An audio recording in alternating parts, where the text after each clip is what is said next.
இந்த மாதிரி சாக்லேட் சாப்பிட்டுட்டு இருக்கும்போது உங்கள் நாய் பக்கத்தில் வந்துச்சுன்னா அப்படின்னு எடுத்து கொடுப்பீங்க இல்லையா, கொஞ்சம் அதிகமாக கொடுத்தீங்கன்னா அந்த நாய் செத்தே போயிடும். பொதுவாக கொக்கோ தியோப்ரோமைன் இருக்கிற சாக்லேட் கொஞ்சம் அதிகமாக கொடுத்தீங்கன்னா நாய் இறந்து போயிடும்.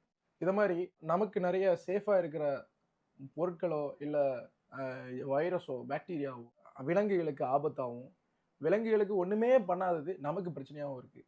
சும்மா அதை என்னென்னன்றதை தெரிஞ்சுக்கலாம் இல்லையா. இதால் நீங்கள் இன்னும் பெருசாக எல்லாம் சாதிக்க போகிறது கிடையாது. பட் இருந்தாலும் ஒரு ஜஸ்ட் இன்ஃபர்மேஷனுக்கு உங்ககிட்ட இதை சொல்கிறேன். நம்ம அவகடோ சாப்பிடுவோம். அதிகமாக வந்து கொழுப்பு அதிகமாக இருக்குது அப்படின்றதுக்காக வெயிட் அதிகப்படுத்தணும்னு நினைக்கிறவங்க ஸோ அவகடோ சாப்பிடுவாங்க. இதை பறவைகள், முயல், குதிரை இதுக்கு கொடுத்தோம்னு சொன்னால் இறந்து போயிடும். வெள்ளை பூண்டும் நமக்கு ரொம்ப ஆரோக்கியமானது. ஆனால் நாய், கேட் இவங்களுக்கெல்லாம் கொடுத்தோம் அப்படின்னா, இந்த உயிரினங்களுக்கு கொடுத்தோம்னா ஹீமோலைட்டிக் அனீமியா வருது. கிரேப்ஸ் நம்ம அதிகமாக சாப்பிட்றோம். ஆனால் அதை எடுத்து டாக்குக்கு ரெகுலராக கொடுத்தோம் அப்படின்னா கிட்னி ஃபெயிலியர் வந்து இந்த நாய் இறந்து போயிடும். காஃபி, டீயில் இருக்கிற கஃபைன் வந்து ஒரு மைல்டு ஸ்டிமுலண்ட். நமக்கு குடிக்க உடனே ஒரு எனர்ஜி வரும், ஒரு அலர்ட்னஸ் வரும். நமக்கு அது வேறு எதுவும் பாதிப்பை உருவாக்காது. ஆனால் நாய்க்கு அதை குடித்தோம் அப்படின்னா ஹார்ட்டு அட்டாக்கே வந்து இறந்து போகும். ஆல்கஹால் நம்ம குடித்தா கொஞ்சம் போதை தான் வரும் மனுஷனுக்கு. இப்போ உடனே ஷார்ட் டேர்ம் கொஞ்சம் ஆல்கஹால் எடுத்த உடனே இறந்து போயிட மாட்டாங்க. ஆனால் விலங்குகள் எல்லாத்துக்குமே ஆல்கஹால் பெரிய ஆபத்து. இன்னொரு இன்ட்ரெஸ்டாக சொல்ல போனால் ஹெச்ஐவி வைரஸை பார்த்து எல்லாருமே பயப்படுறோம். அப்போ நமக்கு தோணும் ஹெச்ஐவி வைரஸ் வந்து எல்லாருக்குமே அப்படின்னு வந்து நம்ம நினைப்போம். ஆனால் அந்த ஹெச்ஐவி ஸ்ட்ரெயின் 1 இருக்கலாம், 2 இருக்கலாம், மனுஷங்களை மட்டும்தான் போட்டு பாடாப்படுத்தும்.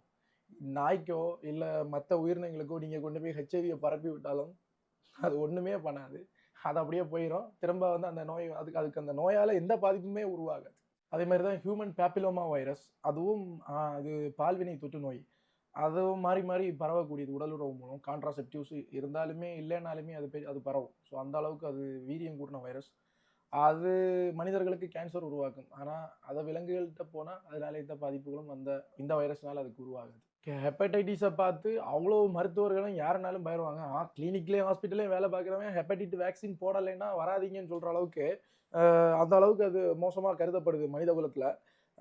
ABCDEன்னு அதில் வரிசையாக அடுக்கிட்டே போகலாம். அவ்வளோ ஸ்டெயின்ஸ் அதில் இருக்குது.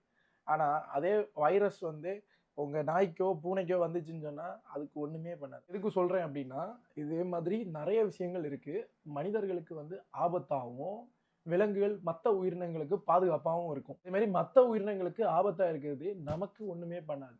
ஸோ இது கொஞ்சம் வித்தியாசமாக இருந்தது. அதனால் உங்கள்கிட்ட சொல்கிறேன். நன்றி.